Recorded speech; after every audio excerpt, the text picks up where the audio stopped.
Start करें। तो point में सबसे पहले जो हम पढ़ रहे थे, थोड़ा सा पिछले टर्न पे क्या सब पढ़ा था, डिस्टेंस फार्मूला वगैरह पढ़ा था, उसका एप्लीकेशन बताया था करना, कैसे क्या डिस्टेंस फार्मूला का एप्लीकेशन होगा, है ना। तो यही सब छोटी छोटी बातें डिस्कस किया था हमने। और तो जो बाकी पिछले टर्न पे लास्ट टॉपिक जो पढ़ रहे थे, एरिया ऑफ ट्रायंगल के बारे में चर्चा कर रहे थे। This is area of triangle.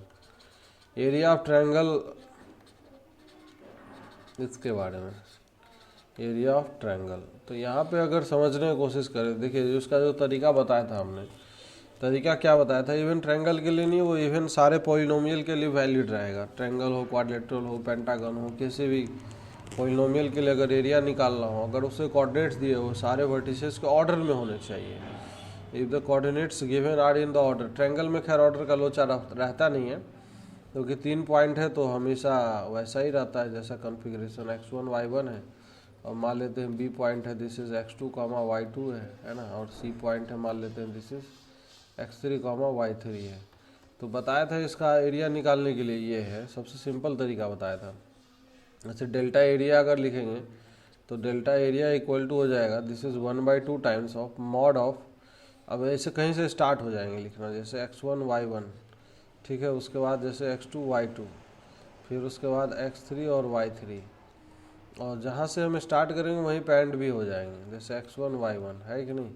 तो ये इस तरीके से इसका मॉड वैल्यू निकाल लेंगे। तो यहाँ से 1/2 टाइम्स ऑफ मॉड ऑफ, अब इसका जब कैलकुलेशन करेंगे तो ये हो जाएगा x1 y2, बताया था कि ये इसके साथ मर्ज कर दो और ये इसके साथ पेयर बना लो। x1 y2 माइनस में क्या हो जाएगा, x2 y1 हो जाएगा, है कि नहीं। और फिर नेक्स्ट अगर बात करते हैं तो ये प्लस में क्या आएगा, x2 y3 minus of y2 into क्या आएगा, x3 आएगा। फिर अगला आएगा ये x3 इंटू y1 माइनस में क्या आएगा, this is x1 into y3 आएगा। तो ये दिखने में थोड़ा सा भयंकर रटना नहीं है, इसको रटना है। ये जो तरीका है ना, इसको याद रखना है, इससे हम एरिया निकाल सकते हैं, इस तरीके से निकालेंगे, है ना, ये चीज़ ध्यान रखना है। वो जो 10th में पढ़ते हैं वो भी फॉर्मूले बहुत है। अरे वो भी है डिटर्मिनेंट फॉर्म में।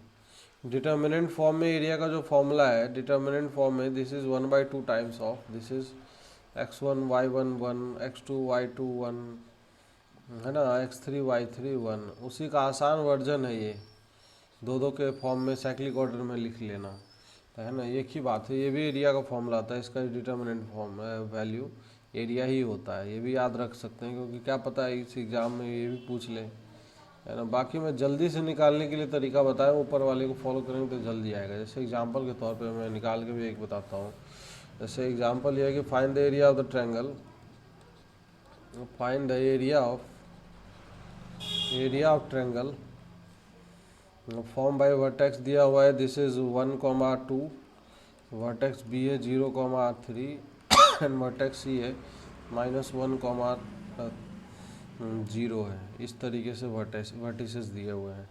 अब इसका एरिया निकालना है। तो देखिए इसमें क्या है ना, कि स्टार्ट हमेशा उससे हमें करना चाहिए जहाँ पे हमें इस तरीके की चीज़ें दिखाई दे, कि जैसे यहाँ पे -1,0 है, तो एरिया ऑफ ट्रायंगल अगर निकालेंगे तो 1/2 टाइम्स ऑफ, जैसे 0 से अगर स्टार्ट हो जाएंगे तो कैलकुलेशन थोड़ा इजी रहेगा, क्योंकि 0 का मल्टीप्लाई हो जाएगा तो क्या होगा, आसान हो जाएगा, वो 0 हो जाएगा। तो -1,0 किसी भी वर्टेक्स से स्टार्ट हो सकते हैं, फ़र्क नहीं पड़ने वाला।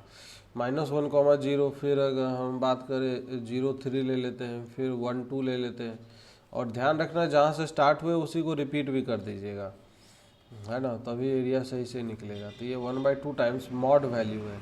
तो ये -1 इंटू 3, ये हो जाएगा -3, माइनस में क्या आएगा, 0 आएगा, फिर प्लस 0 इंटू 2, ये हो जाएगा 0, माइनस में 3, और फिर प्लस 1 इंटू 0 1 आएगा, 0 आ जाएगा, है कि नहीं, ये 0, और फिर माइनस टाइम्स में -2 आएगा, है कि नहीं, इस तरीके से आएगा। अब यहाँ से अगर बात करें तो ये 1/2 टाइम्स क्या आएगा, -3 क्या होगा, -6 होगा, -6 + 2, -6 प्लस ऑफ 2, तो ये आएगा कितना, 4 आएगा, 4/2, that is equal to 2 answer आ जाएगा। कोई समस्या है क्या किसी को।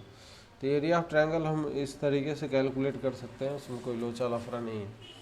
अगर मान लीजिए एरिया ऑफ पॉलीगन चाहे ट्रायंगल अगर 0 आ जाए, अगर इस तरीके से अगर बात करें if area of the triangle, जैसे एरिया ऑफ द ट्रायंगल अगर 0 हो, है ना, तो इसका मतलब सीधा सीधा कंक्लूजन क्या निकाले जाएंगे, पॉइंट्स आर कोलिनियर हो जाएंगे, है ना, सारे के सारे कोलिनियर, तभी ट्रायंगल का एरिया 0 आ रहा है। तो ये भी एक बढ़िया टूल होता है पॉइंट्स का कोलिनियरिटी प्रूव करने के लिए। वैसे तो हम डिस्टेंस फॉर्मूला से भी शो कर सकते हैं, लेकिन this is one of the best method जिससे कि हम कोलिनियरिटी शो कर सकते हैं। और भी तरीके कोलिनियरिटी हर तरीके से शो हो सकता है। तो इस तरीके से याद रखेंगे चीज़ों को तो थोड़ा सा आसानी हो जाएगा चीज़ों को करने में। और कोई ऐसा नहीं है इसमें भयंकर चीज़ नहीं है कि कुछ कर नहीं सकते हम, आसान चीज़ें हैं, है ना। तो चलिए एक छोटा सा प्रॉब्लम और करते हैं, हल्का सा प्रॉब्लम है ना। लिखिए क्वेश्चन लिखिए कि फाइंड द कोऑर्डिनेट्स दिया हुआ है, सिंपल सा कोऑर्डिनेट इस तरीके से गिवन है। एग्जांपल के तौर पे ये दिया हुआ है coordinates of the 2 point A and B. A point का कोऑर्डिनेट है कितना है, ए पॉइंट का कोऑर्डिनेट है 3,4 है, एंड बी पॉइंट का जो कोऑर्डिनेट है दिस इज गिवन 5,-2 है ना। And P is a point, P point के बारे में बोला जा रहा है, P is point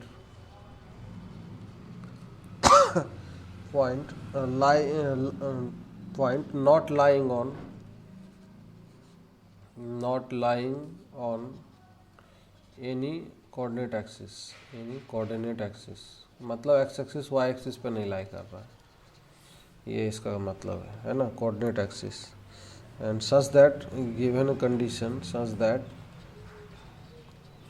PA is equal to PBA and given and it is given area of the triangle PAB, area of the triangle PAB, ये इसका value जो दिया हुआ है 10 के इक्वल है।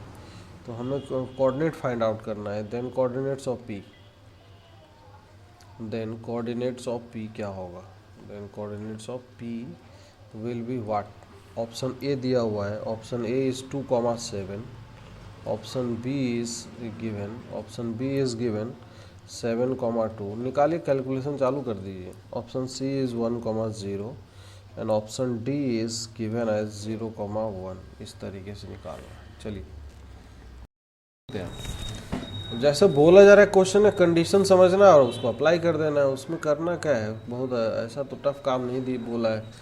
जैसे यहाँ से पॉइंट पी के बारे में कोऑर्डिनेट नहीं पता है, तो मान लेते हैं x, y है, तो यहाँ पे 2 अननोन है सर, यहाँ पे x और y 2 अननोन है। तो क्वेश्चन में क्या है, सच 2 इन्फॉर्मेशन होना चाहिए।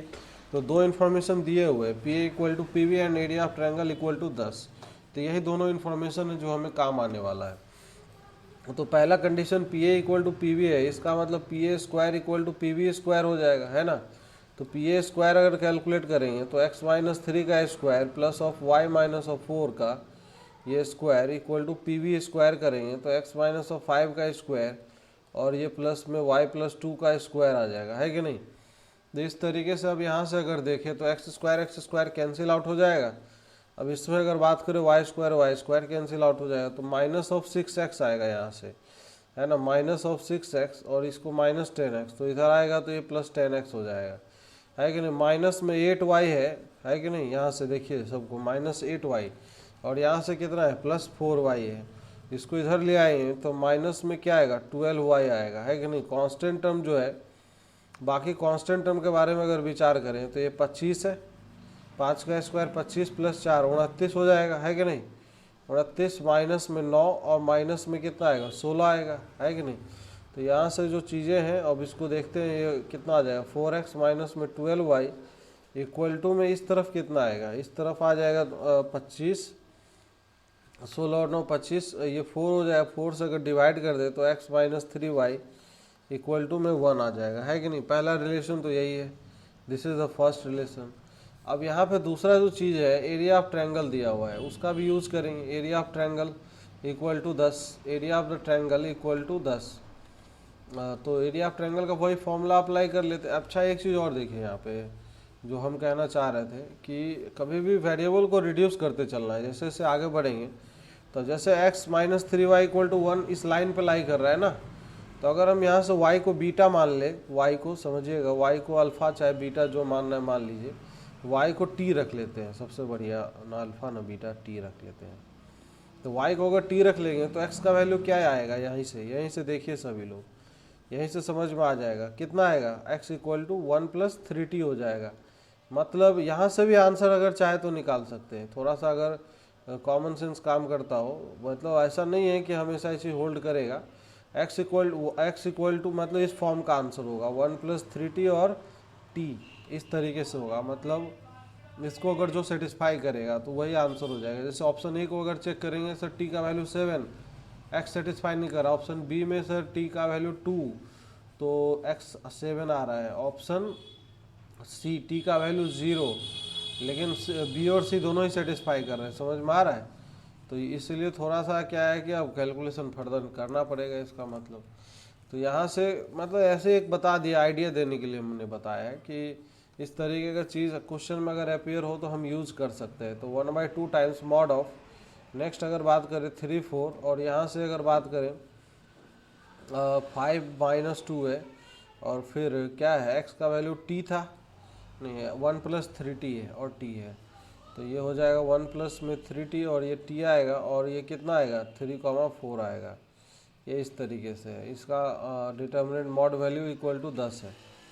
अब इसका जब कैलकुलेशन करेंगे तो -6 आएगा, -20 आ जाएगा। मॉड के अंदर रखेंगे, ध्यान रखेंगे, नहीं तो आंसर हो सकता है गलत आ जाए। -6 -20 और ये इससे मल्टीप्लाई होगा तो प्लस क्या आएगा 5t आएगा, प्लस में 2, प्लस में क्या आएगा 6t आएगा, है कि नहीं। फिर प्लस ये कितना आएगा 4 प्लस ऑफ 12t आएगा, माइनस में 3t। इसका जो मॉड वैल्यू है दिस इज इक्वल टू 20 आएगा। कोई समस्या है? अब इसमें समझने की बात यह है कि यहाँ पे जो दिया हुआ है टर्म्स, टी का सारा टर्म इकट्ठा करते हैं। टी का सारा टर्म इकट्ठा करेंगे तो कितना आएगा, टी का सारा टर्म इकट्ठा करिए, यहाँ से 6t आएगा, और यहाँ से कितना है 5t, 11t plus 12t, sir 23t आएगा, है कि नहीं। और नहीं, एक सेकंड 11t, यहाँ से 6 + 5 11t प्लस 12, 11 12 23 माइनस 3t भी तो है, तो 20t आएगा ये, दिस विल बी 20t। अच्छा, और कांस्टेंट टर्म क्या क्या आएगा, कांस्टेंट टर्म देख लेते हैं। तो -26 यहाँ से आ गया, और यहाँ से +2 है, तो इसका मतलब -24 हो गया। -24 और ये प्लस कितना है 4, तो -20 हो जाएगा, इक्वल टू 20। अब बताया था पहले मॉड के अंदर, मॉड ऑफ मसाला इक्वल टू कांस्टेंट, तो 20t minus of 20 equal to ±20 आ जाएगा, है कि नहीं। तो यहाँ से दो पार्ट में इक्वेशन टूट जाएगा, एक प्लस से आएगा, दूसरा किस से आएगा, माइनस से आएगा। 20t माइनस 20 इक्वल टू, चलिए यहाँ से 20 आ जाएगा, और दूसरा जो माइनस से 20t -20 इक्वल टू -20, ये इससे कैंसिल आउट हो जाएगा। तो यहाँ से t का वैल्यू 2 आ गया, और यहाँ से जो t का वैल्यू आएगा वो 0 आएगा। लेकिन t का वैल्यू 0 हम नहीं ले सकते, क्योंकि क्वेश्चन में बोला जा रहा है कि x और जो कोऑर्डिनेट है पॉइंट p, x एक्सिस या y एक्सिस पे लाइन नहीं कर रहा है। क्योंकि अगर t का वैल्यू 0 ले लेंगे तो 1,0 आएगा, तो 1,0 किस पे लाई कर जाएगा, x एक्सिस पे लाई कर जाएगा, तो इसलिए ये रिजेक्ट हो जाएगा। t का वैल्यू 2 अब यहाँ पे रख देंगे तो यही पॉइंट आ जाएगा। तो पॉइंट इक्वल टू टी का वैल्यू 2 पे कितना आ जाएगा 1 + 6, 2 मतलब 7,2 विल बी द आंसर। समझ में आ रहा ना। तो ऐसे करके था। अब हम तो समझाना रहते कि एक स्टेप को, इसीलिए बहुत कुछ समझाना होता है ना, टाइम लगता है। लेकिन आप करिएगा, आपके लेवल पे इतना टाइम नहीं लगेगा। अगर चीज़ें क्लियर है, स्टेप बाय स्टेप फटाफट करते जाएंगे तो जल्दी जल्दी आंसर आ सकता है कि नहीं। चलिए एक और छोटा सा प्रॉब्लम करते हैं, बहुत सिंपल सा प्रॉब्लम है। क्वेश्चन ये है कि find the area of quadrilateral, find the area of quadrilateral, quadrilateral, find the area of quadrilateral,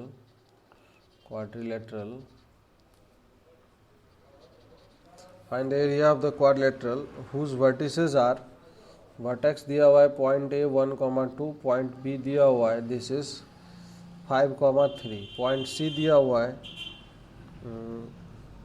एक सेकंड, ये पॉइंट B है 6,2, पॉइंट B है this is 6,2, and point C given है 5,3 है, एंड दिया हुआ है पॉइंट D है 3,4 है।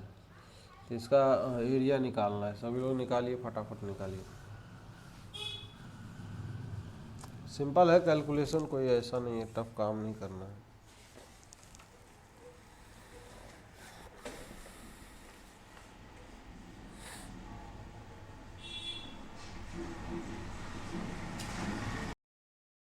हो गया होगा ना, दो लोग का आ गया, सबका आ जाएगा। यहाँ से अगर बात करें तो इसका सॉल्यूशन वही चीज़ है, वही काम तो हम भी करेंगे, है कि नहीं। जैसे area of the triangle 1/2 times वही बनाएंगे, फिर से 1 2 कहीं से स्टार्ट हो जाएंगे, 6 2 5 3 और 3 4, यही है ना। तो ये इसका मॉड वैल्यू, इसका मॉड वैल्यू, मॉड लगाना ना भूले। 1/2 टाइम्स मॉड ऑफ, ये हो जाएगा 2 2 माइनस में 12, फिर अगला क्या आएगा, अगला आएगा दिस इज 18 आएगा, 18 माइनस में 10 आएगा, है कि नहीं। फिर अगला क्या आएगा 20 20 माइनस में 9 आएगा, है कि नहीं। तो यहाँ से अगर देखें तो ये 1/2, अच्छा एक बार रिपीट भी तो क्या करना है, हाँ रिपीट भी तो करना है, रिपीट कर दो जहाँ से स्टार्ट हुआ वहाँ से। तो एक और चीज़ आ जाएगा, कितना आएगा 6 - 4 आ जाएगा, 6 - 4 आ जाए। बाकी प्लस वाले को एक तरफ, माइनस वाले को एक तरफ। 18 2 20, 20 20 40, 40 और 6 46, माइनस में माइनस वाले को एक तरफ, तो 12 22 हो गया। और ये 22 और ये कितना आ जाएगा, और 13 35 आ जाएगा ना। तो ये इस तरीके से 11 आ जाएगा, 11/2, 5.5 इज द आंसर। ये इस तरीके से आंसर है ना, इस तरीके से आंसर निकालेंगे। तो नेक्स्ट अगर बात करते हैं तो इस तरीके के बहुत सारे क्वेश्चन बन जाते हैं। अब कुछ भी हो एरिया से रिलेटेड, कोलिनियरिटी वगैरह, जैसे कुछ पॉइंट को छुपा लेगा कोई, एक लैम्डा वैम्डा हटा देगा, चाहे कांस्टेंट के वगैरह अननोन रख देगा, उसमें बोल देगा कि निकाल के बताइए, है ना। जैसे चलिए क्वेश्चन करते हैं एग्जाम्पल के तौर पे, find the value of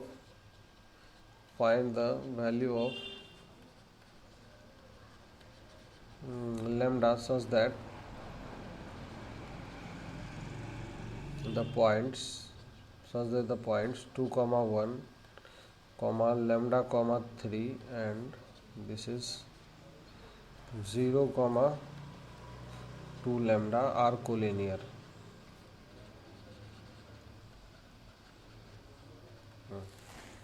collinear होने के लिए लैम्डा का वैल्यू निकाल के बताइए फटाफट।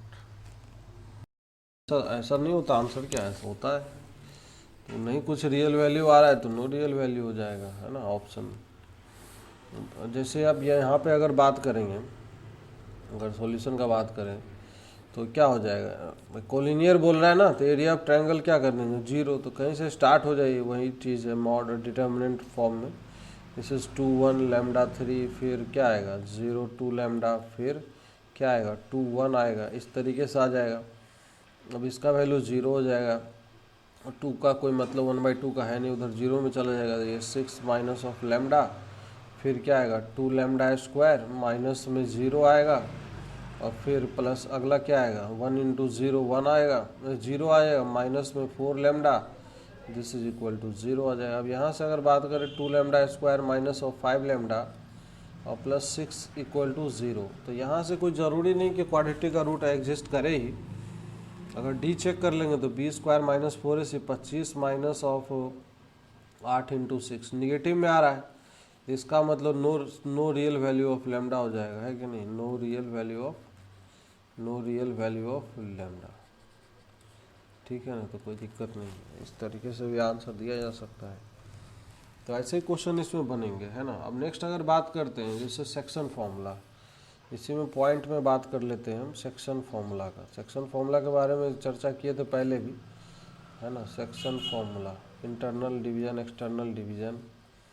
तो सेक्शन फॉर्मूला में ये होता है कि जैसे अगर कोई भी दो पॉइंट दिया हुआ है, गिवन है, पॉइंट ए अगर गिवन है दिस इज x1, y1, और पॉइंट बी अगर गिवन है दिस इज x2, y2। तो अगर बीच का कोई भी पॉइंट अगर निकालना है इस दोनों के बीच का, तो लेकिन हमें अगर रेशियो पता है कि पी ए अपॉन में पी बी, पॉइंट पी का ए से दूरी, पॉइंट पी का बी से दूरी, P A upon P B मान लेते हैं m/n के इक्वल है। तो रेशियो अगर पता है m/n के इक्वल है, तो रेशियो के जानकारी से फिर हम क्या कर सकते कैलकुलेशन, ये इधर आएगा और ये इधर की तरफ आ जाएगा।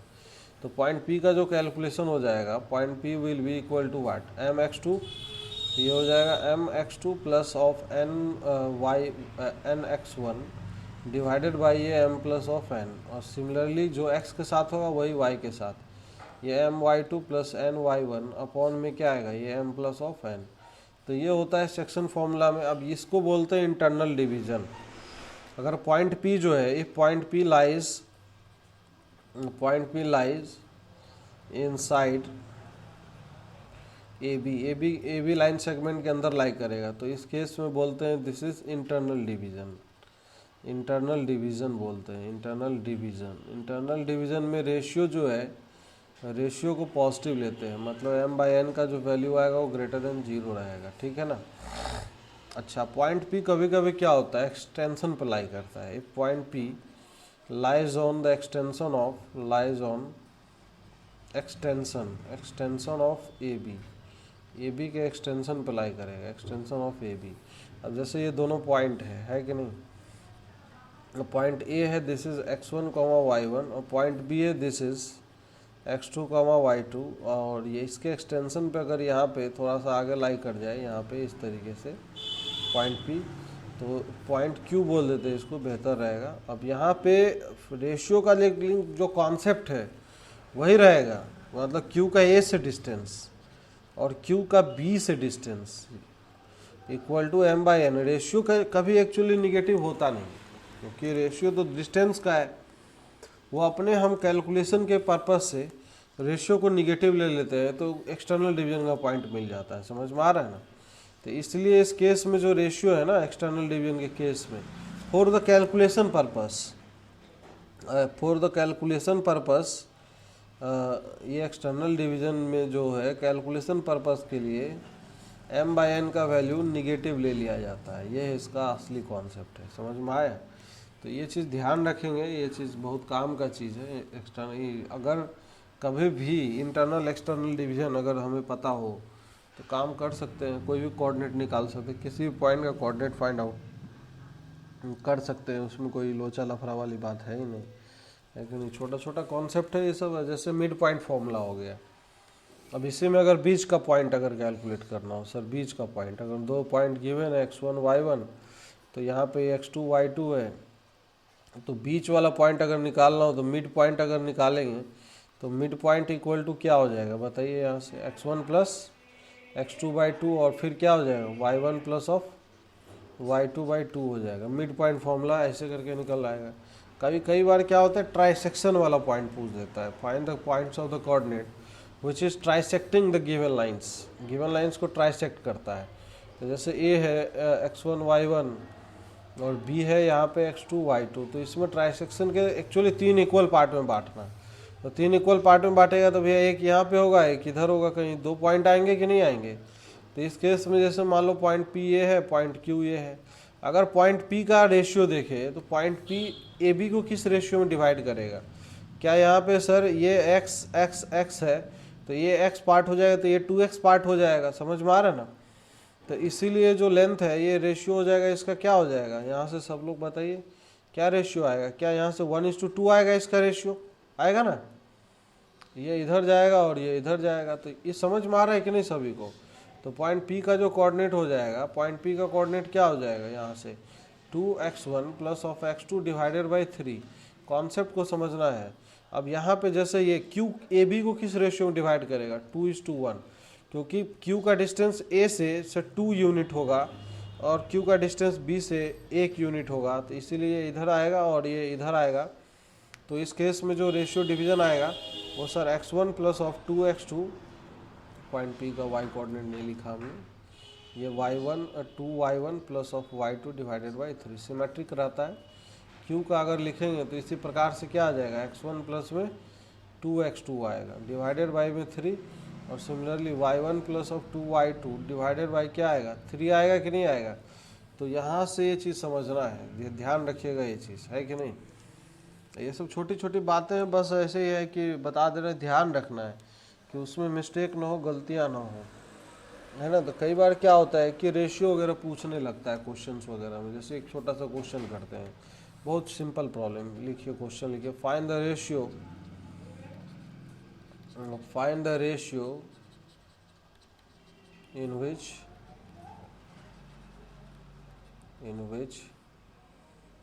uh, the line joining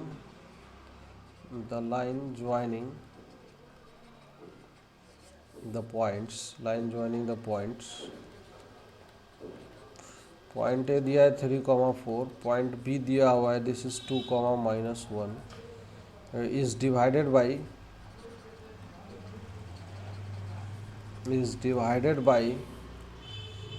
the line this is 2x minus y plus of 4 equal to 0।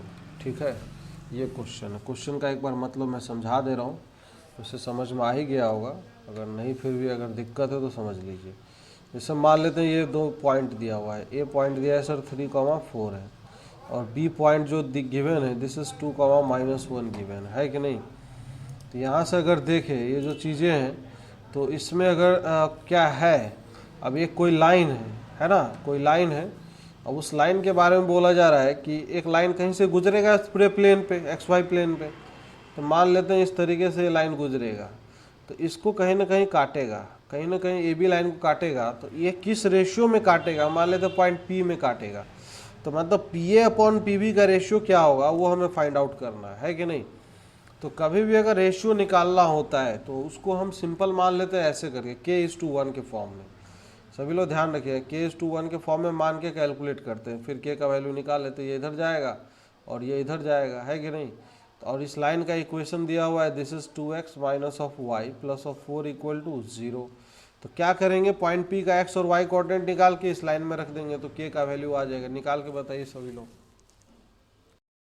छोटा सा एक शॉर्टकट, जैसे अभी हमने सॉल्यूशन किया है, कुछ नहीं, पॉइंट पी का कोऑर्डिनेट निकाल लिया और उस लाइन में रख दिया है और कैलकुलेशन हमने कर लिया है, तो अपना के का वैल्यू आ गया, है कि नहीं।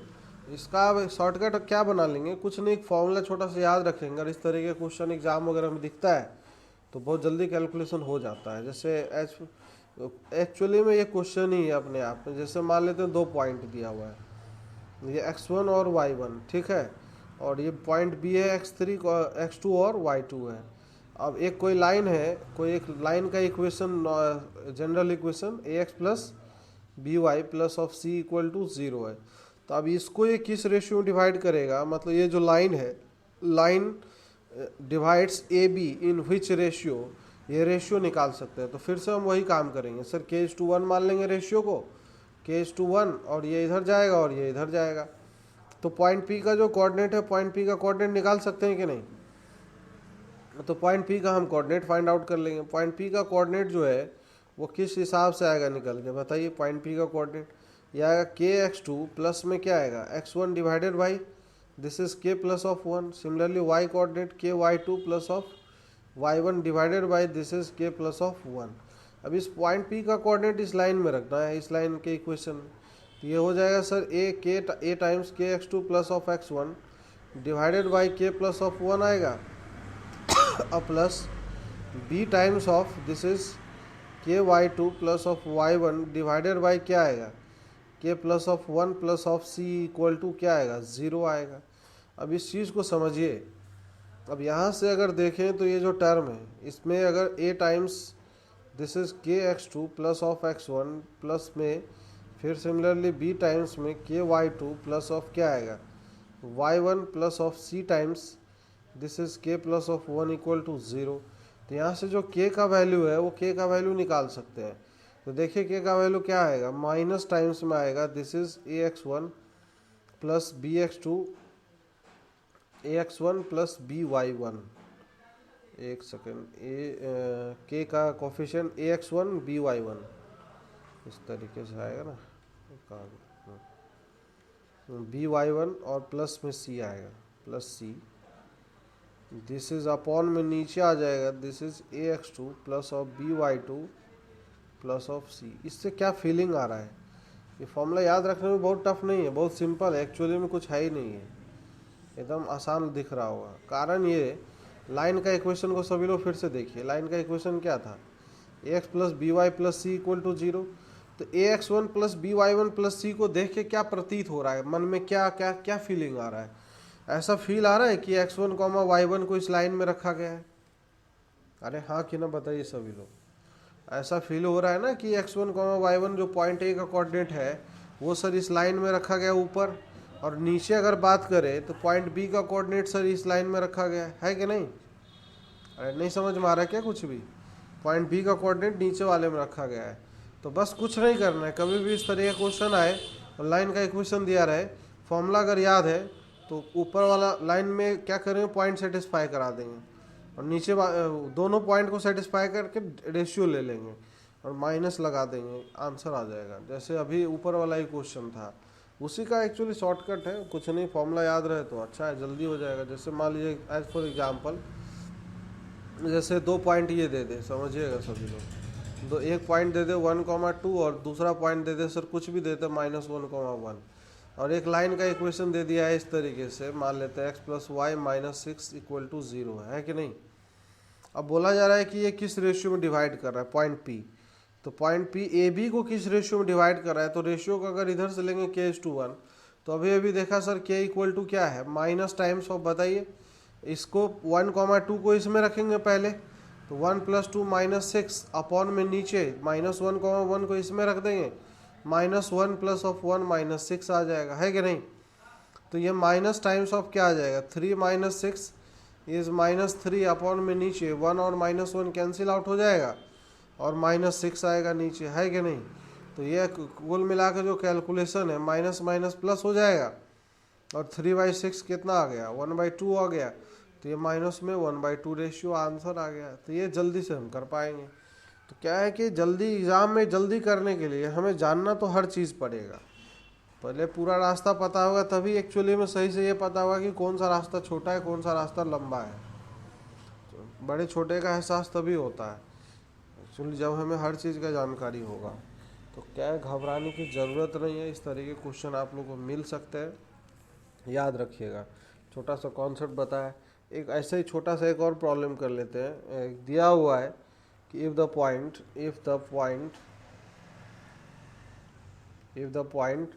पॉइंट दिया हुआ है, this is x1 plus T times of this is x1 minus of x2 minus x1, this is x2 minus of x1, और फिर ये हो गया x कोऑर्डिनेट ना, और सिमिलरली y कोऑर्डिनेट हो जाएगा y1 plus of t times of y2 minus of y1, ये इस तरीके का होगा, ठीक है। डिवाइड द ज्वाइन ऑफ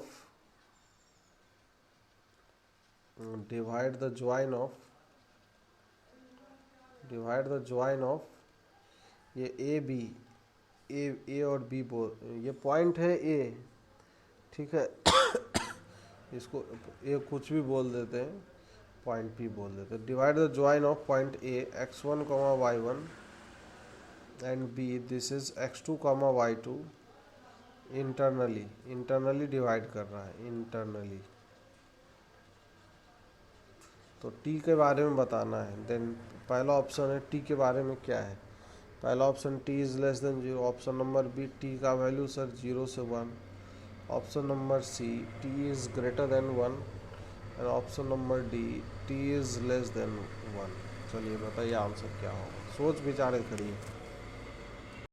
अब इसमें जो बोला जा रहा कुछ नहीं है, तो थोड़ा सा क्या है कि इधर उधर कर दिया, एग्जाम में ऐसे क्वेश्चन मिलेंगे आपको, तो अपना हल्का बुद्धि लगा लेंगे काम हो जाएगा। अब जैसे यहाँ से अगर देखें, पॉइंट पी है, पॉइंट पी को क्या लिखा गया, पॉइंट पी को x1, तो x1 का कोऑर्डिनेट सारा अगर इकट्ठा कर ले तो ये x1 सर 1 - t दिखाई देगा, और plus t times of x2 दिखाई देगा, समझिएगा इस चीज़ को। फिर y1 का कोऑर्डिनेट अगर इकट्ठा कर ले coefficient 1 - t plus of t times of y2 आ जाएगा, है कि नहीं। अब इसमें अगर देखें तो ये क्या है, समझिए इस चीज़ को, इसको थोड़ा और बेहतर तरीके से, तो x1 1 - t plus of t times of x2 upon में नीचे हो जाएगा, इसको फील करिए, एक्चुअली में 1 - t और t का एडिशन 1 आता है, 1 है कि नहीं है, सभी लोग ध्यान दीजिएगा। फिर सर ये भी वही चीज़ लिखा हुआ है 1 माइनस टी और प्लस टी टाइम्स ये y1 और ये y T times of y2 और नीचे में ये 1 माइनस टी प्लस में टी सर फील कर सकते हैं, है कि नहीं। तो अगर यहाँ से दिखाई दे रहा होगा तो ये m प्लस एन है कि नहीं। अरे है कि नहीं सभी लोग बताइए भैया, कुछ समझ में आ रहा है। तो अभी अभी बताया कि इंटरनली डिवाइड कर रहा है तो ये वही चीज़ है ना, ये m है, ये m है और ये n है कि नहीं। तो अभी अभी बताएं कि अगर इंटरनली डिवाइड कर रहा है, इंटरनली डिवाइड करने का सीधा सीधा क्या मतलब निकलता है इंटरनल डिवीज़न का। इसका मतलब ये है कि अभी अभी m/n का जो रेशियो है, रेशियो क्या होना चाहिए, निगेटिव होना चाहिए। मतलब 1 माइनस टी अपॉन में टी, इसका ratio this should be less than 0। इसमें कोई समस्या है क्या, कोई आपत्ति वाली बात नहीं होनी चाहिए। अब ये निगेटिव रहेगा तो कब रहेगा वो चीज़ समझना है कि अच्छा नहीं, एक्चुअली इंटरनल डिवीजन है तो पॉजिटिव चाहिए, पॉजिटिव होना चाहिए, उल्टा लिख दिया। अब माइनस से अगर मल्टीप्लाई कर दे दोनों तरफ तो क्या हो जाएगा, ये टी माइनस 1 अपॉन में टी ग्रेटर देन 0 हो जाएगा, अरे लेस देन 0, ग्रेटर देन से लेस देन 0। अब यहाँ से टी का वैल्यू 0, ऊपर वाले से 1, तो पता ही है सबको आंसर, छोटा से बड़ा आंसर आता है तो टी बिलोंग्स टू 0 से 1 आंसर आ जाएगा, है कि नहीं। तो टी का वैल्यू 0 से 1 के बीच में रहेगा तभी ऐसा हो पाएगा। तो आंसर क्या हो जाएगा, आंसर बी हो जाएगा, है ना। इस तरीके से याद रखिए। तो क्या है, छोटा छोटा प्रॉब्लम ऐसे ही बन जाते हैं इसमें। चलिए एक और प्रॉब्लम करते हैं, एकदम छोटा सा प्रॉब्लम करेंगे लेकिन करिएगा सभी को। एग्जाम्पल के तौर पे दिया हुआ है, पॉइंट P दिया हुआ है, this is 1,2 and point Q दिया हुआ है, दिस इज 4,6। पॉइंट R दिया हुआ है, this is 5,7 and this is S is given A, B। तो बोला जा रहा है कि इफ PQRS इज पैरेललोग्राम, तो देन फाइंड करना है देन A, B क्या होगा, A, B का वैल्यू क्या होगा। ऑप्शंस दे रहे हैं, ऑप्शन है अपने पास A = 2, B = 4 है। ऑप्शन नंबर बी है, दिस इज A = 3, B = 4 है। ऑप्शन नंबर सी है A = 2 और B = 3 है। ऑप्शन नंबर डी है A = 3 है और B = 5 है ना। तो इस तरीके से निकालना है, निकालिए सभी लोग, कैलकुलेट करिए, कर देना है। सर मिड पॉइंट सेम आएगा तो पॉइंट भाई इस तरीके से, इसका कोऑर्डिनेट 1,2 दिया हुआ है, ये 4,6 है और ये कितना है 5,7 है और ये अननोन है A, B है कि नहीं। तो अब मिड पॉइंट दोनों से निकाल के इक्वेट कर दीजिए, सिंपल बात है कि नहीं। 5 + 1 डिवाइडेड बाई 2 बराबर A + 4 डिवाइडेड बाई 2 हो जाएगा। एक तो यहीं से आ जाएगा, दूसरा आ जाएगा 7 + 2 डिवाइडेड बाई 2, y को इक्वेट करा रहे हैं हम। फिर आ जाएगा B + 6 डिवाइडेड बाई 2 आ जाएगा, 2 से 2 कट गया सर, तो यहाँ से A का वैल्यू नहीं आ जाएगा, A = 2 आ गया सर, है कि नहीं। और यहाँ से 2 से 2 कट गया, ये हो जाएगा 9, B = कितना आ गया 9 - 6 दैट इज़ 3 आ जाएगा। तो इस तरीके से कैलकुलेशन आ जाएगा, सिंपल। इसी टाइप के क्वेश्चन आप उम्मीद कर सकते हैं एग्जाम में आएगा, है कि नहीं। सिंपल छोटा छोटा प्रॉब्लम आएगा तो उसको क्या है कि हल्का सा बुद्धि इस्तेमाल कर आंसर आ जाएगा। फिर बाकी जो हम कुछ बातें और किए थे, ट्रायंगल से एसोसिएटेड कॉम्प्लेक्स नंबर में हम सारी बातें कर लिए थे।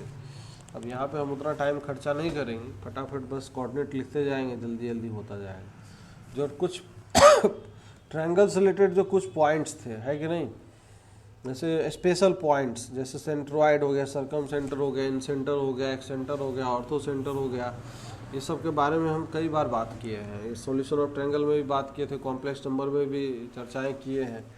तो ये सब क्या है कि याद रखने वाली चीज़ें हैं, याद रखेंगे सबसे पहले। तो वही चीज़ मैं एक बार बस फॉर्मूला लिख दे रहा हूँ, है कि नहीं। Points associated with triangle, points associated with triangle, associated with triangle, ये सारे के सारे कनकरेंसी वाले पॉइंट्स हैं, किसी न किसी का कनकरेंसी वाला पॉइंट है। सबसे पहला अगर बात करेंगे तो सबसे पहला सेंट्रोइड। तो सेंट्रोइड के बारे में क्या है definition, it is the point of intersection of medians of the triangle, सारे मीडियन का पॉइंट ऑफ इंटरसेक्शन है। तो ये इसका मीडियन ये है। मीडियन का मतलब ये होता है वर्टेक्स और उसके अपोजिट साइड का जो मिड पॉइंट है उसको ज्वाइन करने वाला जो रेखा होता है उसको हम बोलते हैं मीडियन। हिंदी में माध्यमिका कुछ बोलते हैं, माध्यिका की पता नहीं, एक जगह हम बोलते हुए देखे थे। तो ये ई और ये एफ है कि नहीं, ये मीडियंस है। तो बताए थे इसके बारे में, प्रॉपर्टी वगैरह भी बताए थे। ये पॉइंट अगर डी है, ये चाहे सेंट्रॉइड है जी है, तो बताया था जी ए अपॉन में जी डी का जो रेशियो है वो सर 2/1 के इक्वल आता है कि नहीं। और जी का जो कोऑर्डिनेट है वो क्या निकल के आएगा बताइए सभी लोग बताइए। अरे कॉम्प्लेक्स नंबर में Z1 + Z2 + Z3 आया था ना ये, तो वैसा ही रहेगा फॉर्मूला, बस इसमें x और y में बट जाएगा, x1 x2 और x3 डिवाइडेड बाई 3, और फिर यहाँ पे ये y1 + of y2 + of y3 divided by 3 आ जाएगा, है कि नहीं। तो बस इतना अभी याद रखना है। अच्छा कुछ चीज़ें और होती थी इसमें, उसको भी थोड़ा सा रिकॉल कर लेते हैं। 9th वाइन्थ में प्रॉपर्टी वगैरह होता था, जैसे अगर कोई अगर बोल दे, कोई अगर अंदर में पॉइंट है, तो ये जो ट्रायंगल है, इस ट्रायंगल, ये 3 ट्रायंगल बनेगा, तीनों वर्टेक्स को ज्वाइन करेंगे तो बनेगा कि नहीं बनेगा। ये ए बी और सी है। तो अगर बोल दे कोई पॉइंट पी अंदर के ट्रायंगल के अंदर में ऐसा पॉइंट है such that area of the triangle P A B equal to area of the triangle P B C equal to area of the triangle, कौन सा एक ट्रायंगल बच गया, पी ए बी हो गया, पी बी सी हो गया, P A C, triangle P A C, इस ये तीनों एरिया का बराबर है। तो अगर बोल दे वर्टेक्स पी के बारे में क्या ख्याल है सभी का बताइए। अगर इस तरीके की बातें अगर की जाती है तो ये प्रॉपर्टी किसका होता है पता है सभी को, किसी को पता है ये कि ट्रायंगल के अंदर में ऐसा कौन सा पॉइंट है कि सच दैट तीनों को अगर ज्वाइन कर दे तो ये तीनों ट्रायंगल का एरिया सेम आना चाहिए। तो वो होता है भैया सेंट्रॉइड ही होता है वो पॉइंट, समझ में आ रहा है ना। तो वर्टेक्स पी जो है यहाँ पे, वर्टेक्स पी सेंट्रॉइड के कोऑर्डिनेट के इक्वल हो जाएगा। तो क्वेश्चन क्या है, एग्जाम में घुमा फिरा के भी पूछ सकता है, तो याद रखना है। अगर ऐसा भी बोल दे तो एरिया ऑफ द ट्रायंगल, जैसे कई बार पूछ सकते हैं कि एरिया ऑफ ट्रायंगल निकालो, चाहे ऐसे बोल देगा कि G is the centroid of the triangle, समझिएगा सभी लोग, G is the centroid of the triangle, find the area of the triangle G, कुछ भी ऐसे ज्वाइन करके बनेगा ना 3 ट्रायंगल, ये दोनों तीनों ट्रायंगल GAC GBC ऐसे करके कुछ कुछ बोल देगा GBC। तो चाहे वो एग्जामिनर चालाक होगा तो थोड़ा सा क्या करेगा, सारा वर्टेक्स देगा ही नहीं, वर्टेक्स से छुपा लेगा। तो GBC का एरिया अगर निकालना हो तो निकाल सकते हैं कि नहीं निकाल सकते, चाहे एरिया ऑफ ट्रायंगल पूरा कंप्लीट दे दे, सिर्फ एरिया ही दे और बोल दे एरिया ऑफ ट्रायंगल GBC निकालो, एरिया ऑफ ट्रायंगल GBC। अब हम जानते हैं तीनों का एरिया बराबर है, तो 1/3 ऑफ क्या हो जाएगा, area of the triangle ABC होगा कि नहीं होगा, पूरे ट्रायंगल के एरिया का 1/3 हो जाएगा। तो ये सब छोटा छोटा प्रॉपर्टी है, याद रखना है, कोई बड़ी बिग इशू नहीं है, ये सेंट्रॉइड का ही प्रॉपर्टी है। तो क्लास 10 9th 9th में पढ़े भी होंगे आप लोग, चाहे पढ़ाते होंगे। तो ऐसे पैरेललोग्राम वगैरह बना बना के प्रूव करते थे, कुछ याद नहीं आ रहा है क्या, भूल गए सब, अरे सब भूल गए ना। अरे ऐसे करके प्रूव वगैरह होता था, इसको कर देखिएगा एक बार रिवाइज करके, इसको इससे ज्वाइन करा दीजिए और इसको इससे ज्वाइन करा दीजिए, तो कुछ होता है। अब कुछ बन गया ये, तो ये जो फिगर है वैसे करके तो प्रूव होता है ये सब सारी चीज़ें, है कि नहीं। तो ये सब ध्यान रखना है, कोई बिग इशू नहीं है। अच्छा ये भी होता है क्या इसमें, ये जो ट्रायंगल है, जैसे अगर मान लीजिए इसका मिड पॉइंट ये है D है, इसका मिड पॉइंट E है और इसका मिड पॉइंट F है, तो इस तीनों को ज्वाइन करा दे तो इसमें कुल मिलाए कितने बन गए, 4 ट्रायंगल बन गया ना, 4 ट्रायंगल बन गया है। चारों ट्रायंगल का एरिया सेम होता है क्या, अरे नहीं होगा। ये अगर मिड पॉइंट है तो ऐसे सोचिए ना, इसको देखिए अभी जिसको मैं डार्क कर रहा हूँ, ये एक पैरेललोग्राम बन जाएगा ना, अब मिड पॉइंट्स है ये, तो अपोजिट साइड पैरेलल हो जाएंगे, और ये DF के पैरेलल, ये जो है BF के पैरेलल DE हो जाएगा, तो ये जो है एक पैरेललोग्राम बन जाएगा, तो ये इसका एरिया बराबर हो जाएगा। In the similar manner DFEC ये भी एक पैरेललोग्राम हो गया, तो इसका एरिया बराबर, तो सब आपस में इक्वल होते हैं। तो ये भी एक प्रॉपर्टी होता है, ये याद रखना है। छोटी छोटी बातें हैं जो रिलेट कर सकते हैं। देखिए क्वेश्चन तो कैसे भी इधर उधर घूम फिर के घुमा फिरा के आ जाएगा, एग्जामिनर कोशिश करेगा मैक्सिमम इन्फॉर्मेशन आपसे निकालने का, है ना। तो हमें प्रिपेयर्ड हर चीज़ के लिए रहना है, कोई बड़ी बात नहीं, छोटी छोटी बातें बस कर ले रहे, इतना याद रखेंगे सेंट्रोइड के बारे में, ठीक है, बहुत है, मोर देन सफिशिएंट है। दूसरा जो है इंसेंटर, कुछ याद आ रहा है इंसेंटर क्या हुआ करता था? Point of intersection of internal angle bisectors, angle bisector, internal angle bisector, तीनों इंटरनल एंगल बाइसेक्टर का जो पॉइंट ऑफ इंटरसेक्शन होता था, ये इसका एंगल बाइसेक्टर अगर ले लेंगे, ये और ये अगर बराबर है तो इसको डी पे कट कर रहा है, तो इंटरनल एंगल बाइसेक्टर इसका अगर ले लेंगे, सिमिलरली इसका अगर ले लेंगे, तो ये जो है ये पॉइंट है। अब ये सबका इंटरसेक्शन पॉइंट क्या आएगा? आई आएगा कि नहीं आएगा? तो इस ए का कोऑर्डिनेट अगर मान लेते हैं ये x1 कॉमा y1 है, इस बी का कोऑर्डिनेट अगर मान लेते हैं दिस इज x2 कॉमा क्या है ये y2 है, और सी का कोऑर्डिनेट x3 कॉमा y3 है। इसमें कुछ रेशियो हमने बोला था जो याद रखना है। ये जो एंगल बाइसेक्टर AD है, इसको BC को किस रेशियो में डिवाइड कर रहा है? ये अगर C है और ये अगर B है, तो क्या ये C/B के रेशियो में डिवाइड करेगा? नहीं करेगा, C/B के रेशियो में डिवाइड करता है, तो इससे D का कोऑर्डिनेट आता था। अब हमें पता होना चाहिए IA अपॉन में ID का रेशियो क्या होता है? इसका रेशियो भी सर ये B plus C by A के बराबर होता था, ये सब बताए हैं पहले, हम करने नहीं वाले हैं, बस रिवीजन करवा रहे हैं। AI इक्वल टू हो जाएगा कोऑर्डिनेट AX1 प्लस ऑफ क्या बताइए BX2 plus CX3 divided by में क्या A plus B plus C, मतलब इसमें साइड लेंथ भी निकालना पड़ेगा।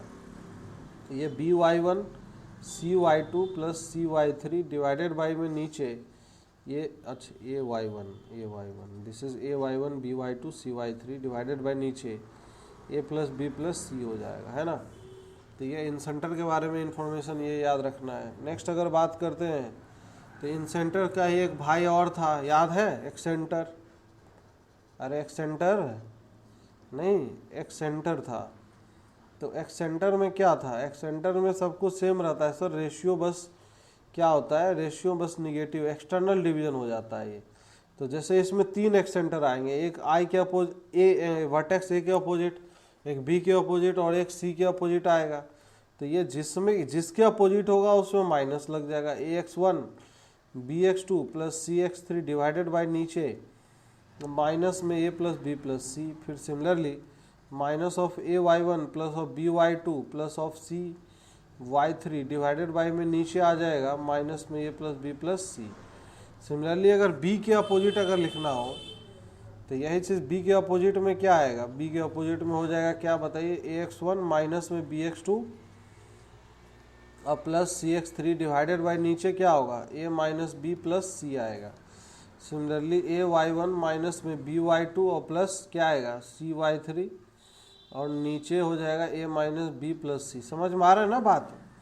और IC के अपोजिट मतलब एंगल C के अपोजिट अगर लिखना होगा तो AX1 BX2 माइनस में CX3 डिवाइडेड बाई नीचे A plus B minus C, और सिमिलरली AY1 प्लस और BY2 plus CY3 divided by क्या आएगा? नीचे आएगा sir A plus B minus में C आएगा। कोई समस्या है क्या? तो इस तरीके से हम कर सकते हैं, ये याद रखना है फॉर्मूला, बाकी कुछ नहीं है। साइड लेंथ देखिए ट्रायंगल का तीनों वर्टेक्स दिया होगा तो डिस्टेंस फॉर्मूला लगा के तीनों साइड लेंथ आ जाएगा। अब जैसे साइड लेंथ आ गया तो बाकी कैलकुलेशंस तो अपने हाथ में कर लेंगे, उसमें कोई समस्या वाली बात नहीं है। चौथा जो है, चौथा बात कर लेते हैं। चौथा ऑर्थो सेंटर। ऑर्थो सेंटर के बारे में भी चर्चाएं कर लिए थे। ये किसका इंटरसेक्शन होता है? Ortho centre is the intersection of altitude, point of concurrency of altitudes. तो इसके लिए एक्चुअली जब स्ट्रेट लाइन पढ़ लेंगे तो वहाँ पे आसान हो जाएगा वैसे निकालना। फॉर्मूला बस लिख दे रहे हैं, लेकिन क्या है कि फॉर्मूला से ज़्यादा बेहतर है इसमें एल्टीट्यूड का इक्वेशन निकाल के सॉल्व करने से आंसर आता है। जैसे ABC अगर दिया हो, तीनों वर्टेक्स कोऑर्डिनेट है, तो ये जो ऑर्थो सेंटर है this is H। Ortho centre H का जो कोऑर्डिनेट है, H का कोऑर्डिनेट हो जाएगा क्या हो जाएगा बताइए? A क्या X1 tan A नहीं tan A के फॉर्म में आता था, याद नहीं आ रहा सबको। x1 tan A plus x2 tan B और फिर x3 tan C, x3 tan of C, ये इस तरीके से अपन नीचे क्या हो जाएगा, नीचे हो जाएगा tan of A plus tan of B plus में tan of C आ जाएगा। ये इस तरीके का भयंकर फॉर्मूला बस याद रख लेना है।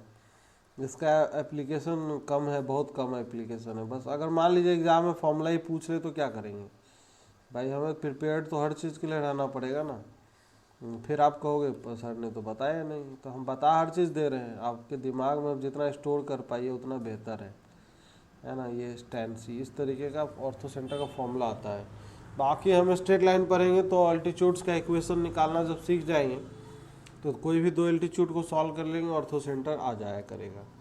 फिफ्थ जो है सरकम सेंटर।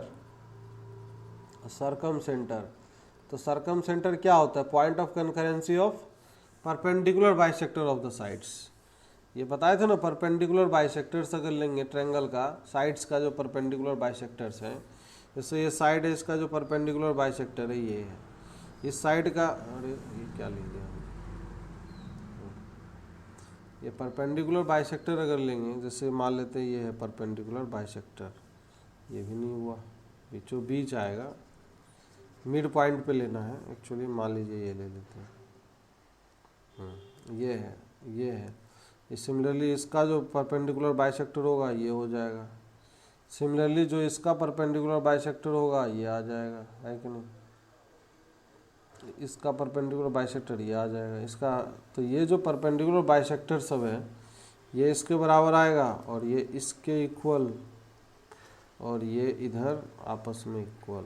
तो ये जो होता है इसका intersection O, this is called the circum centre. इसका एक गंदा सा फॉर्मूला आया था, याद है, कुछ याद है, नहीं याद होगा, sin 2A आता था यहाँ पे, x1 sin 2A, फिर x2 sin of 2B, फिर x3 sin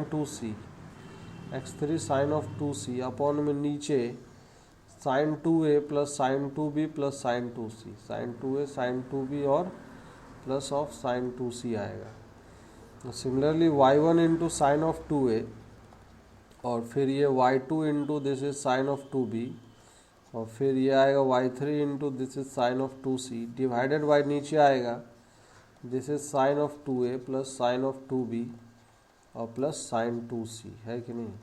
अच्छा, इस दोनों में स्पेशल बात बताया था, याद है, ऑर्थो सेंटर और सरकम सेंटर के लिए।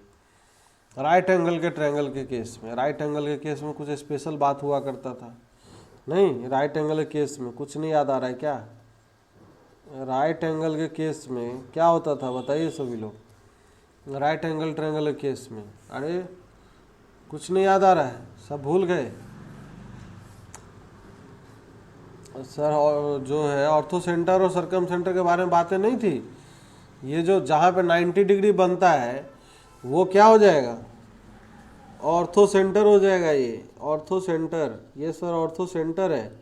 और जो मिड पॉइंट ऑफ हाइपोटेन्यूस होगा वो मिड पॉइंट ऑफ हाइपोटेन्यूस क्या हो जाएगा, ये AC का जो मिड पॉइंट है सर, ये जो मिड पॉइंट अगर होगा तो this will be what, circumcentre हो जाएगा। समझ में आ रहा है ना, ये सब कई बार बातें कर रखे हैं, ये याद होना चाहिए, बहुत काम आएगा, है कि नहीं। इससे छोटी छोटी बातें लेकिन बहुत इंपॉर्टेंट बातें। अच्छा, एक चीज़ राइट एंगल के केस में ये हो गया।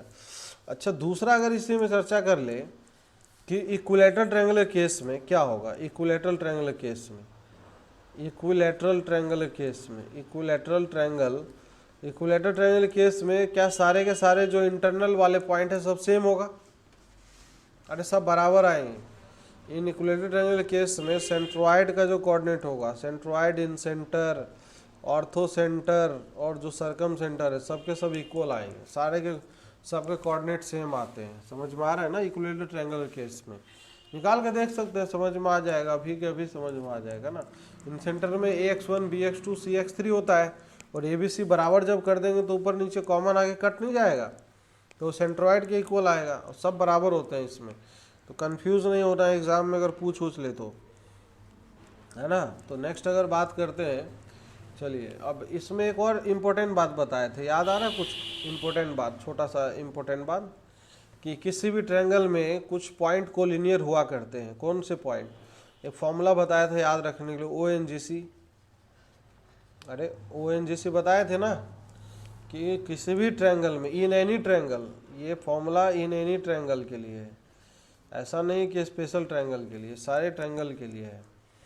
ये यहाँ पे अगर इस तरीके से अगर ज्वाइन कर ले, ओ है और ये सी है, बीच में अगर बात करें, ये इधर मान लेते हैं सेंट्रोइड है और ये मान लेते हैं इधर 9n है, तो ऐसे करके n 9 पॉइंट सेंटर, n पे ज़्यादा फोकस नहीं करना। ओ मतलब यहाँ पे ऑर्थो सेंटर है, दिस इज ऑर्थो सेंटर, और रिदम बिठाने के लिए किया गया है। और सी मतलब सरकम सेंटर है ना, सरकम सेंटर है। अब यहाँ से अगर बात करते हैं तो ये जो रेशियो है, ये रेशियो किस रेशियो में हुआ करता है, वही चीज़ समझना है। ये रेशियो किस रेशियो में हुआ करता है, line centroid divide line joining orthocentre and circumcentre in the ratio of which, बताइए सभी लोग किस रेशियो में। कुछ याद नहीं क्या यार, अरे 2:1 के रेशियो में डिवाइड करता है ना ये। सेंट्रोइड जो है ऑर्थो सेंटर और सरकम सेंटर को ज्वाइन करने वाला जो लाइन है, उसको किस रेशियो में डिवाइड कर, ये सब याद नहीं आ रहा। तो चलिए इसमें कोई बिग इशू नहीं है, बस हम यही कह रहे हैं कि याद रखिएगा चीज़ें तो ज़्यादा बेहतर है। तो ये यहाँ से 2 होता था और ये इधर से 2:1 के रेशियो, ठीक है, तो ये याद रखना। चलिए और भी कई सारे छोटे छोटे पॉइंट्स हम आएंगे तो याद रखना। अच्छा एक छोटा सा कैलकुलेशन करते हैं, उस चीज़ से हम वेरीफाई भी कर लेंगे चीज़ें और थोड़ा समझ में भी आ जाएगा, है कि नहीं। एज फॉर एग्जांपल इसके लिए ये जो ट्रायंगल है, ट्रायंगल ABC के लिए ये सारा कैलकुलेशन करिएगा। पॉइंट दिया हुआ है, पॉइंट का कोऑर्डिनेट्स दिए हुए हैं। पॉइंट A का कोऑर्डिनेट दिया हुआ है 0,3 है, पॉइंट B का कोऑर्डिनेट दिया हुआ है दिस इज 4,0 है, और पॉइंट C का जो कोऑर्डिनेट है दिस इज 0,0 है। तो हमें फाइंड आउट करना है सबका कोऑर्डिनेट निकाल के बताइए। Find coordinates of, find coordinates of पहला सेंट्रोइड निकालना है, दूसरा निकालना है, सेकंड कैलकुलेशन करना है सेंट्रोइड के बाद ऑर्थो सेंटर निकालना है, और थर्ड निकालना है दिस इज सरकम सेंटर निकालना है, सरकम सेंटर, ये चीज़ है। और फिर ये ऊपर वाले फॉर्मूले को वेरीफाई करके देखना है कि वह, तो पॉइंट A दिया है 0,3, तो 0,3 इधर मान लेते हैं, point A is 0,3। Point B दिया है 4,0 है कि नहीं, 4,0 है, और पॉइंट C दिया हुआ है इधर, पॉइंट C 0,0 है। अब इसमें अगर बात करेंगे, अब सबको ज्वाइन कर देते हैं, इस तरीके से ज्वाइन कर दिए, ठीक है। अभी अभी देखा तो ये राइट एंगल ट्रायंगल है, कोऑर्डिनेट एक्सिस से दिख रहा है। अब इसमें अगर सबका अगर बीच वाला पॉइंट अगर निकालेंगे, AB का कोऑर्डिनेट, AB का मिड पॉइंट अगर निकालेंगे तो ये हो जाएगा 2, और ये कितना हो जाएगा 3/2 आएगा, 2,3/2 आएगा, है कि नहीं। अब इसमें 2,3/2 AB का ये मिड पॉइंट आ गया, तो ये AB का मिड पॉइंट ही क्या होगा, सरकम सेंटर हो जाएगा, मतलब ये 2,3/2 है। और ऑर्थो सेंटर का जो कोऑर्डिनेट है वो 0,0 है, और सेंट्रोइड अभी अभी देखा है x1 + x2 + x3/3 है, तो सबका डिवाइडेड बाई 3 करेंगे तो क्या ये 4/3 आएगा, आएगा कि नहीं और 1 आएगा, 1 आ गया। अब हम बोल रहे हैं क्या वो चीज़ बैठ रहा है कि नहीं, फिट बैठ रहा है कि नहीं, लेट मी चेक। तो हम ये बोल रहे हैं कि यहाँ पे अभी अभी हमने पढ़ा है line joining ortho centre, sir ये 0,0 है, एंड सरकम सेंटर कितना है यहाँ पे 2,3/2 है। तो क्या सेंट्रोइड इससे भी निकाल सकते थे सर, ये अगर ऑर्थो सेंटर है, समझिए इस चीज़ को, ये ऑर्थो सेंटर है और ये क्या है, सरकम सेंटर है कि नहीं। तो हम ये बोल रहे हैं कि अभी अभी जो सेंट्रोइड निकल के आया है 2:1, क्या इससे वेरीफाई हो पा रहा है कि नहीं, क्लियरली चेक कर सकें। तो ये 2 × 2 सर 4 हो जाएगा, और 1 × 0 सर 0 ही आएगा। तो डिवाइडेड बाई 2 + 1 नीचे 3 आ जाएगा, 4/3 आ गया। ना वाई कोऑर्डिनेट चेक करते हैं तो 2 × 3/2 सर ये 3 आ गया, और डिवाइडेड बाई 3 तो 3/3 1 आ गया। क्या ये सही है कि नहीं? इससे इसके बराबर आया कि नहीं? बिल्कुल आ रहा है, इक्वल।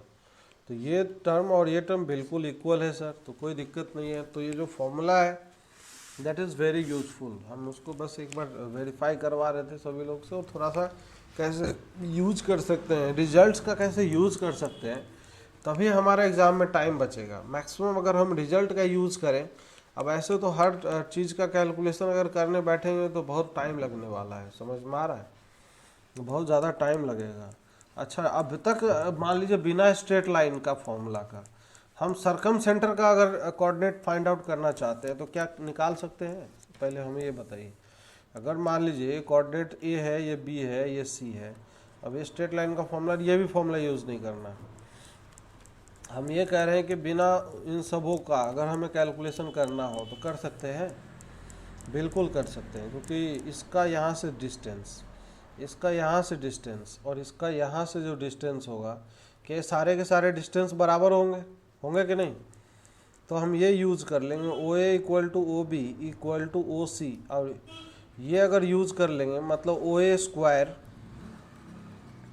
OB² = OC², है कि नहीं? इसमें कुल मिला के 2 इक्वेशन आएंगे। कोऑर्डिनेट O का कोऑर्डिनेट मान लेंगे x, y है, और 2 इक्वेशन आएंगे, दोनों को सॉल्व कर लेंगे तो अपने पास जो आ जाएगा वो O का कोऑर्डिनेट आ जाएगा, x, y का वैल्यू आ जाएगा, तो that will give the answer, वही आंसर हो जाएगा, है कि नहीं? तो इस तरीके से भी हम कैलकुलेशन कर सकते हैं चीज़ों का, और सरकम सेंटर का कोऑर्डिनेट अगर फाइंड आउट करना हो तो निकाल सकते हैं डिस्टेंस फॉर्मूले के एप्लीकेशन से, है ना? तो डिस्टेंस फॉर्मूला का एक वन ऑफ द एप्लीकेशन है, और कुछ नहीं है। छोटा छोटा आज एक छोटा सा प्रॉब्लम कर लेते हैं, और है कि नहीं, फिर उसके बाद समाप्त करेंगे। बहुत छोटा सा प्रॉब्लम है। बोला जा रहा है कि एक ट्रायंगल है, उसका वर्टिसेस दिया हुआ है, ट्रायंगल है, इसका वर्टेक्स दिया हुआ है पॉइंट A 0 0, पॉइंट B दिया हुआ है A,0, पॉइंट C दिया हुआ है दिस इज 0, C है, ठीक है?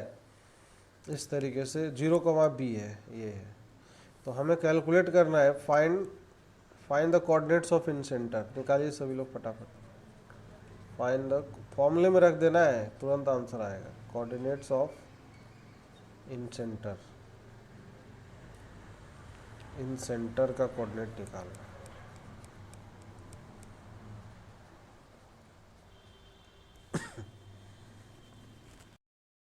देना आंसर आ गया।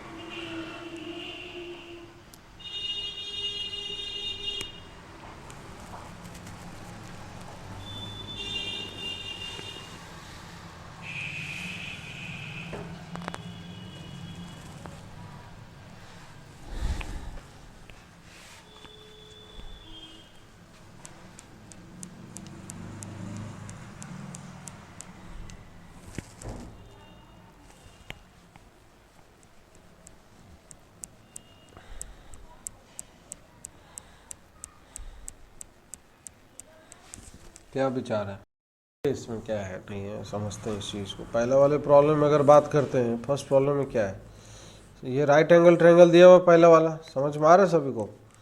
राइट एंगल ट्रायंगल है फर्स्ट, पहला वाला, ये वही चीज़ है। कोऑर्डिनेट बदल दिया, ये 0 0 है, पॉइंट B दिया है A,0 है, पॉइंट C इधर दे दिया है 0, B है।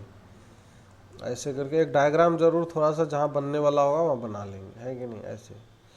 अब इसमें ये राइट एंगल ट्रायंगल है सर, बिल्कुल राइट एंगल ट्रायंगल है। अब इसमें अगर देखें तो AB का साइड लेंथ कितना है? AB का साइड लेंथ A के बराबर है, और AC का साइड लेंथ है B के बराबर है। तो ये जो साइड लेंथ है, इसके सामने वाला साइड लेंथ कितना हो जाएगा? ये सर √ में A² + B² आ जाएगा, है कि नहीं? तो जब भी कैलकुलेशन करेंगे तो ध्यान रखना है कि कहीं पे भी x1 y1 कहीं से भी स्टार्ट हो सकते हैं। अगर मान लीजिए हम इसको x1 y1 बोलते हैं और इसको x2 y2 बोलते हैं, है कि नहीं, और इसको x3 y3 बोलते हैं, तो इसके सामने वाला A के सामने वाला साइड को सर A बोलेंगे हम, समझ में आ रहा है ना सबको? और बी के सामने वाले साइड को बी बोलेंगे और सी के सामने वाले साइड को सी बोलेंगे। इस तरीके से चलेगा सारा कैलकुलेशन। तो ये गलती नहीं करना, इसलिए क्वेश्चन ले लिया गया है। अब x1 इंटू 0, जैसे ax1 होता था ना, ax1, तो अंडर रूट में पे पूरा लिखूंगा a square plus B square into 0 plus B x2। तो b मतलब b x2 तो b का सामने वाला साइड सर b लेंथ है, x2 का वैल्यू है a है, और फिर प्लस में c x3, तो c कोऑर्डिनेट ये माने तो उसके सामने वाला साइड का लेंथ a है। तो x3 का वैल्यू कितना है सर, x3 का वैल्यू सभी लोग बताइएगा। x3 का वैल्यू 0 है, इसमें है कि नहीं, 0 है।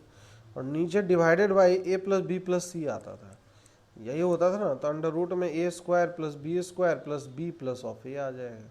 इन the similar manner y coordinate भी आ जाएगा, है कि नहीं। तो a square B square into 0, फिर b टाइम्स ऑफ 0, फिर अगला क्या आएगा, a टाइम्स में b आएगा, और नीचे डिवाइडेड बाई अंडर रूट में this is a square plus B square plus of क्या आएगा, b प्लस ऑफ a आएगा, है कि नहीं। इस तरीके से चलते जाएंगे, this is b plus of a आएगा। अब ऐसे ही करके निकाल लेंगे। तो इन सेंटर का जो कोऑर्डिनेट है ऊपर में तो सर कट फिट के ए बी आ जाएगा, और नीचे जो बचेगा A plus B plus under root में this is A square plus B square, और फिर ये ए बी अपॉन में अंडर रूट ऑफ वही चीज़ आएगा, A square plus B square plus of A plus of B आएगा।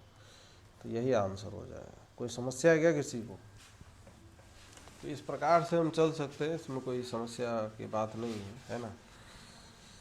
तो चलिए बाकी जो बातें हैं, अच्छा एक और प्रॉब्लम था ना इसमें, एक और प्रॉब्लम था क्वेश्चन नंबर 2 में। क्वेश्चन नंबर 2 में थोड़ा सा छोटा सा एक ऑब्जर्वेशन दिख रहा है क्या किसी को? क्वेश्चन नंबर 2 में ऑब्जर्वेशन, हेलो, क्वेश्चन नंबर 2 का ऑब्जर्वेशन किसी को दिख रहा है क्या? यहाँ से ए बी अगर देखे, ए बी का साइड लेंथ अगर निकाले तो ए बी का साइड लेंथ कितना आएगा सर, 2 आएगा। बी सी का साइड लेंथ अगर निकाले तो ऑब्वियसली 2 दिख रहा है। और सी ए का साइड लेंथ अगर निकाले, सी ए का साइड लेंथ ये भी सर 2 आ रहा है। तो इसका तो तीनों साइड लेंथ बराबर है। तो सर ये तो मज़ा आ गया, तीनों साइड लेंथ अगर बराबर है तो इसका मतलब ये इक्विलेटरल ट्रायंगल है, ये इक्विलेटरल ट्रायंगल है। तो इक्विलेटरल ट्रायंगल में क्या होता है देवता लोग, सबके सब बराबर होते हैं ना। Orthocentre, centroid, circumcentre, सबके कोऑर्डिनेट बराबर होते हैं। तो जो incentre I equal to होगा, इन सेंटर वो सर सेंट्रोइड के बराबर होगा, सब बराबर होंगे। Incentre, centroid, orthocentre, circumcentre सब बराबर आएंगे। तो इसलिए सबसे आसान निकालना क्या है सर, सेंट्रोइड निकालना सबसे आसान है। जब सभी के सब बराबर है तो सेंट्रोइड का कोऑर्डिनेट क्या हो जाएगा, x1 plus x2 plus x3/3 हो जाएगा। 1 प्लस 0 प्लस 2 मतलब 3 डिवाइडेड बाई 3, और y1 plus y2 plus y3 divided by 3 मतलब √3 डिवाइडेड बाई 3। तो ये जो आंसर है, ये आंसर आ जाएगा 1 कॉमा कितना आ जाएगा, 1/√3 आंसर आ जाएगा, है कि नहीं। तो इस प्रकार से हम चल सकते हैं, इसमें कोई समस्या वाली बात नहीं है। तो बाकी हम अगले टर्न पे और चर्चाएँ करते हैं, ठीक है। तो बाकी आप लोग रिवाइज करिएगा, और कल जो है पॉइंट के बारे में जो भी और कुछ चीज़ें बच गई है, जैसे इसमें हम बात करेंगे rotation of axis, translation of axis, जो आगे चल के भी काम आएगा, कॉन्सेप्ट है, इस पर भी क्वेश्चन पूछते हैं आप लोग के एग्जाम में, ठीक है ना। वो काफ़ी काम का चीज़ है, रोटेशन और ट्रांसलेशन, और कोऑर्डिनेट ज्योमेट्री में आगे ये सब जरूरत पड़ेगा। तो पॉइंट के बारे में कल चर्चाएँ ख़त्म हो जाएगी, और इसका सीट देखते हैं, आज हुआ तो शाम तक प्रोवाइड कर देंगे। बाकी आप लोग पुराना सीट वगैरह लगाइए जब तक, है कि नहीं। बाकी कई सारे